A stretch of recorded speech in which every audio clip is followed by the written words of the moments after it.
everybody and welcome back. My name is Curseof and welcome back to another video. And today, ladies and gentlemen, I'm here to bring you guys a bit of a breakdown of the April 2023 Remote Duel Extravaganza event.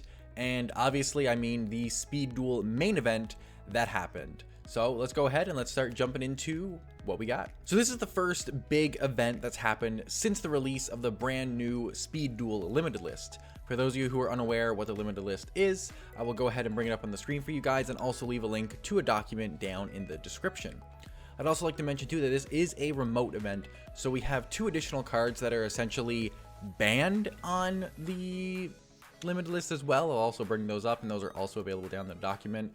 They just interact strangely through a remote setting, so they're removed, and one of these is actually very relevant, that being Dark Scorpion Chick the Yellow, because it's actually a very decent card for the Dark Scorpion deck, but you can't use it in these kind of events. Did that just completely stop Dark Scorpion from showing up? No, but did it definitely hinder their ability to play? 100%. Without this hindrance, Dark Scorpions are actually a pretty decent deck in the current meta. But going into what actually happened in the event here, we had 22 players, and most of these players were on either completely new decks or Joey. We didn't see a lot of Cyber Angels or any, as far as I'm aware. Very few Crystal Beasts, although these are still decks that are strong. A lot of people just wanted to play new things, or Joey is probably the easiest old deck to rebuild for the new metagame, and also the easiest to pilot overall. So we've seen a lot of Joey come in and actually do very well. But just going ahead and jumping straight into the deck list here, because I know that's what you guys are all for. We have first place here, which is Ninjetti Ursus's Vampire Twisted Personality list. And as you can see, yeah, this deck did indeed take first place at the remote event. For those of you who don't know, Ursus is basically the best player in the current format. So not very surprising to see him take first place at these events. He's won multiple of them and topped probably everyone he's entered except maybe a few. What's going on here though with the Vampire list? We're seeing 3 copies of Retainer and 3 copies of Familiar. These are essentially your vamps that you want to be special summoning. They both have trigger effects that burn you for 500 and allow you to search either a vamp spell or a vamp monster. You have Awakening, which is a phenomenal trap and essentially your starter card for the deck. You want to open this card in your opening hand or get access to it in some sort of way. You want to proc it immediately on your following turn, get access to one of these vamps, and search whatever you're missing. What this deck does is take advantage of the fact that the Retainer and Familiar, as well as Curse, if it's in rotation, get you a ridiculous amount of Twisted Personality counters super fast, and this gives you easy removal for face-up cards, so any problematic monsters, or pitching cards from your hand for just 2 counters. Extremely powerful skill. We've seen it taken advantage of by Volcanics in the previous format, and Vampires are essentially a deck that does the same thing but in a bit of a different way because they're a lot more aggressive than Volcanics ever were. So as you guys can see in the graphic made here, Ursus did go 7-1 with this deck. He mentioned that his biggest issue and his only loss was due to a Banisher from the Joey matchup. Banisher essentially completely turns off this deck. It stops you from getting your monsters in the graveyard, which means you can't pitch to resummon them. So Retainer's turned off, Familiar's turned off, the Revival for Curse is turned off, and same thing with Vampire Lord. So definitely weakens the deck significantly. Going into some of his choices here, Jinzo is a very obvious one of choice for this deck. Zoma's good, sure, but you get easy access into Monarchs, or just 1 tribute monsters essentially, through the special summoning effect of Familiar and Retainer, as well through Awakening. So super easy to summon big monsters, and Jinzo can just easily close out games by just shutting down all trap cards. You see Golden Ladybug as the 2-of slot. Like I said, you spend a lot of life points using this deck, and Golden Ladybug is going to get you back those life points. This was recently put on the list here, and a very, very easy 2-of pick. And then for his 3-ofs, we have Twist of Personality, because it is the skill that you need to play with this deck. And then 2 Book of Moons, because it's just the most versatile card. It's going to deal with banishers that are face up, so you can possibly get your engine rolling, plus all your monsters besides Ladybug, because I think Ladybug is 0/0. I'm sure you guys can see it on the screen. So all your monsters besides Ladybug can go ahead and swing over a banisher if it's in defense. And, you know, Shrink isn't going to stop you. Widespread is, like, fine. At least you're getting it in the graveyard then, so you can start using its effects. So, definitely big there. We see Soul Exchange here. Very, very good card. And I think something that Ursus is debating running more of, because Soul Exchange is so useful at outing the banisher if you don't have access to Book of Moon, which is a 2-of in your deck.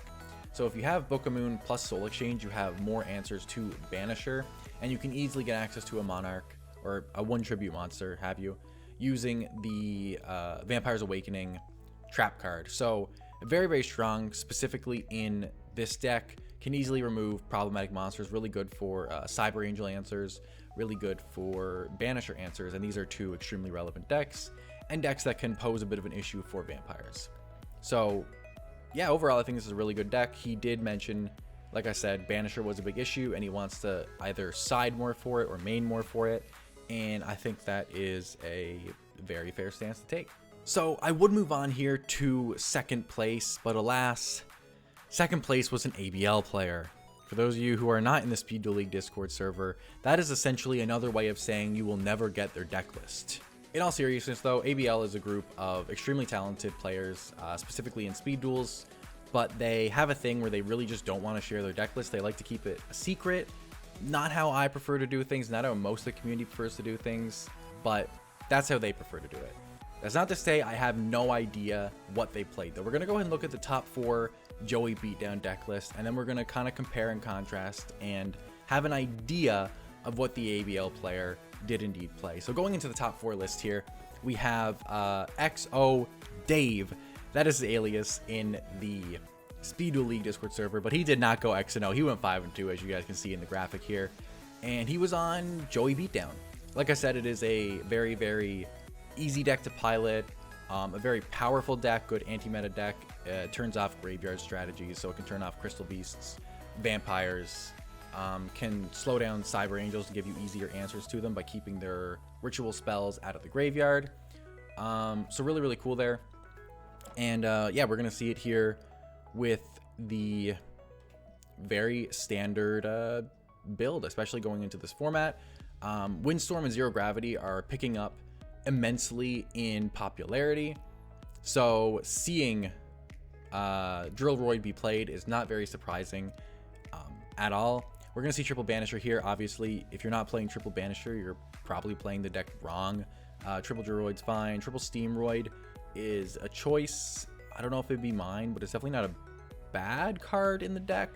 And then 1 Black Brachio's. This also pairs with Drill Roid if they don't switch it back, or if you already have a Drill Roid on board that you were able to protect on the previous turn with, like, maybe Shrink or something, or maybe they had to book it to stop a widespread. I don't know. It can come up, maybe. 2 copies of Book of Moon. This is your 3-of besides the I'm just going to attack skill, because if you're playing Joey, then you're playing Joey. So, yeah. 2 copies of Shrink here. This is just the best battle trap that we have, because they keep, it's not even a trap, but best battle interaction that we have, because they put everything on the list.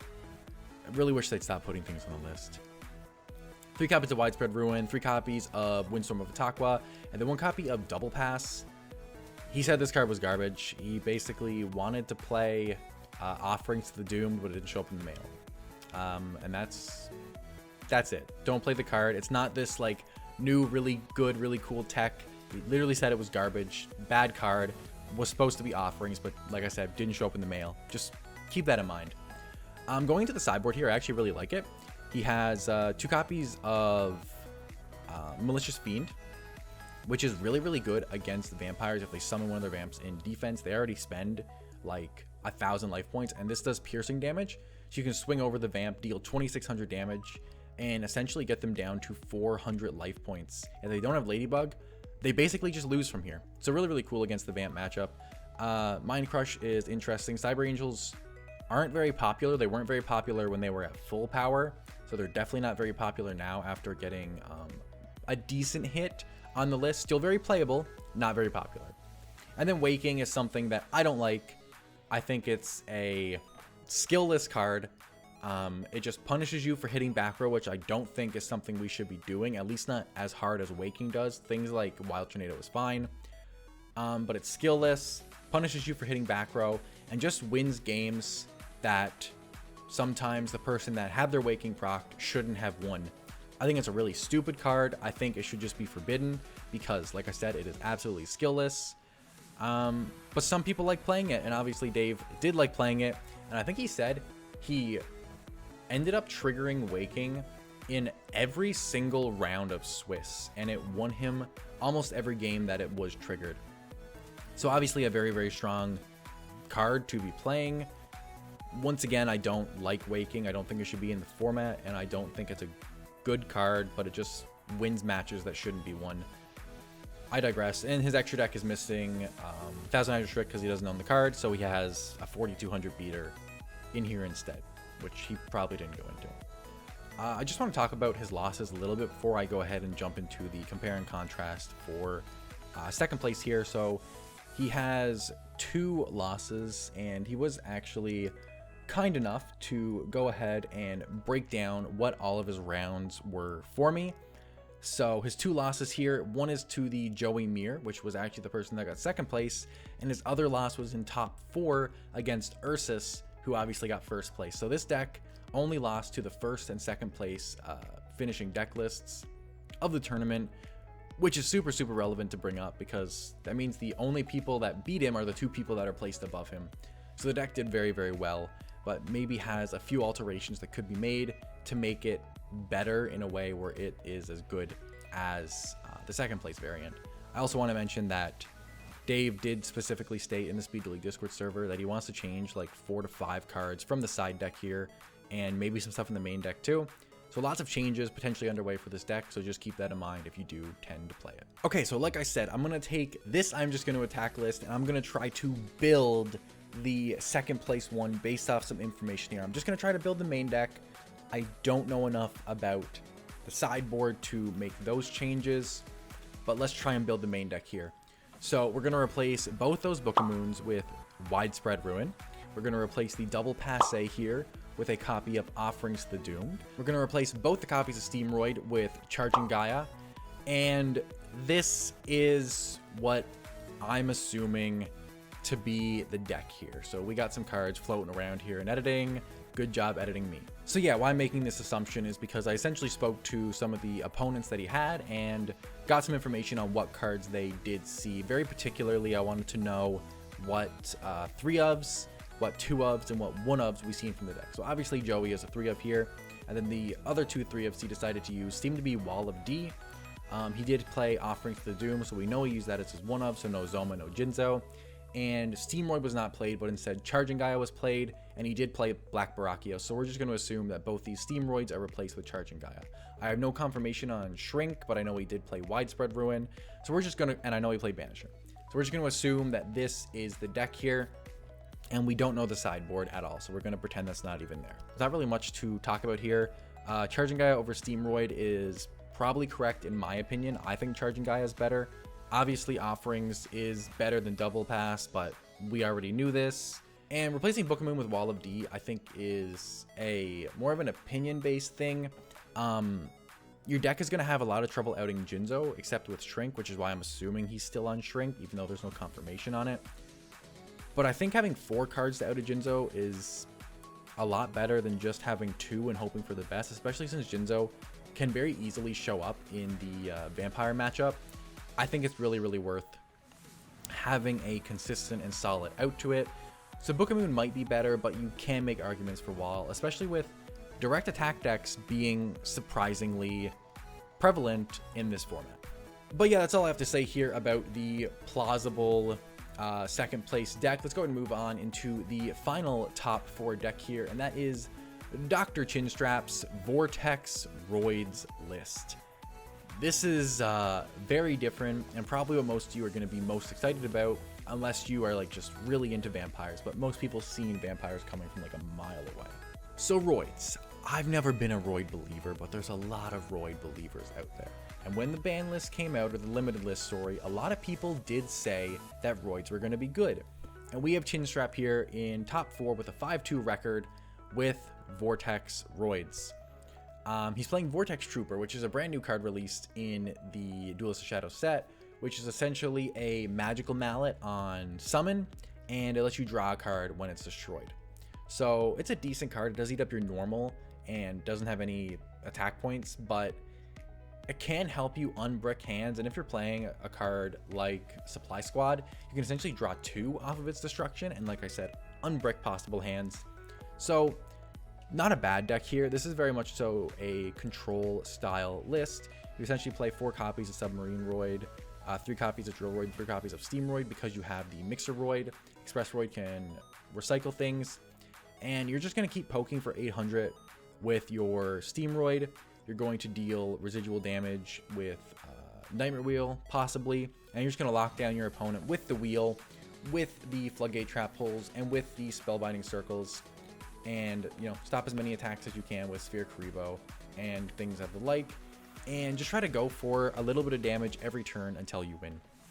We also have Small Roid, Big City, which lets you pop a face-up card and add a Roid card from deck to hand. So you can actually pop your supply squads and search for Roids, which is really, really cool, and actually makes this deck make sense to run Supply Squad when normally I'd probably argue it's not a great card. But for this deck, I actually like it a lot. The second one is basically never dead. You can just search for whatever Roid you want to see.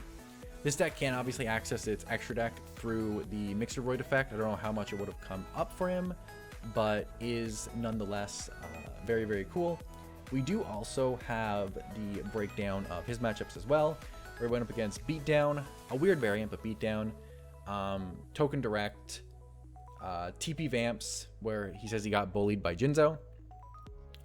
I think this was actually Ursus as well. Amazonas, another banished deck. Then in top 8, he played against the banished deck again, and then in top 4, lost to Joey. So I do want to preface this deck with, not that it's necessarily bad per se, but it did lose to both Joey and Beatdown, which isn't a great look because those are obviously the best decks of the format, or 2 of the very best decks of the format.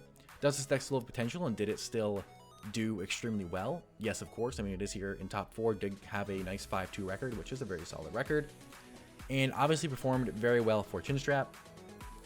Do I think Roids is going to be in tier 2 or tier 1? Probably not. Do I think it's possibly a tier 3 deck? Maybe. There's definitely a possibility there. It's one of a 3 of choice. They're obviously just lockdown strategy, and I don't think there's much else to talk about here besides the fact that he is siding Macrocosmos, which is cool. Obviously a really good answer for the vampire matchup and the like, but he is on 30 cards, so you do have to see that answer, and you're only playing 2. It's probably worth actually playing 3 macro since Vamps seem to be a scary matchup for you, and just cutting that extra Cyclone. But I don't play Roids, so I don't really know. But yeah, that's your top 4 deck lists here. We have Ninja D Ursus in first place with TP Vampires. We have a second place Joey Beatdown. Who knows what the deck looks like? We have a top 4 Joey Beatdown, and we have a top 4 Vortex Roids. And these are your top 4 lists. There obviously is top 8, but I wasn't able to collect them all or even know what decks were played, so I just didn't bother showing them. Yeah, so obviously a good few decks missing, and it is important to mention too, this was only 22 players, so you're going to have a lot of players and potentially a lot of good players in the game not playing at this event. I mean, you do have to make time on the weekend for the single day event, so there's going to be a lot of good players that aren't present. But either way, I think this is a pretty solid starting point for the format, for the meta, and a good thing for you guys to keep in mind when you're deck building going forward into other events. You know that you're going to see TP Vamps. I mean, they won this event. You know they're going to be showing up. Joey is still very real. Roids is a thing, and definitely keep in mind Cyber Angels, they're real, and Crystal Beasts, I would say, are also very real. And Dark Scorpions can be an issue, especially if you're doing not remote. Definitely keep that in mind. But yeah, overall, I think this was a fine event. I think it has fine results, and I think it's definitely worth looking at competitive wise. But I hope you guys enjoyed this video. If you did, go ahead and hit the like button down below, and also subscribe, and stay tuned for more cursive Yugioh content coming your way. That's a wrap, guys. Peace.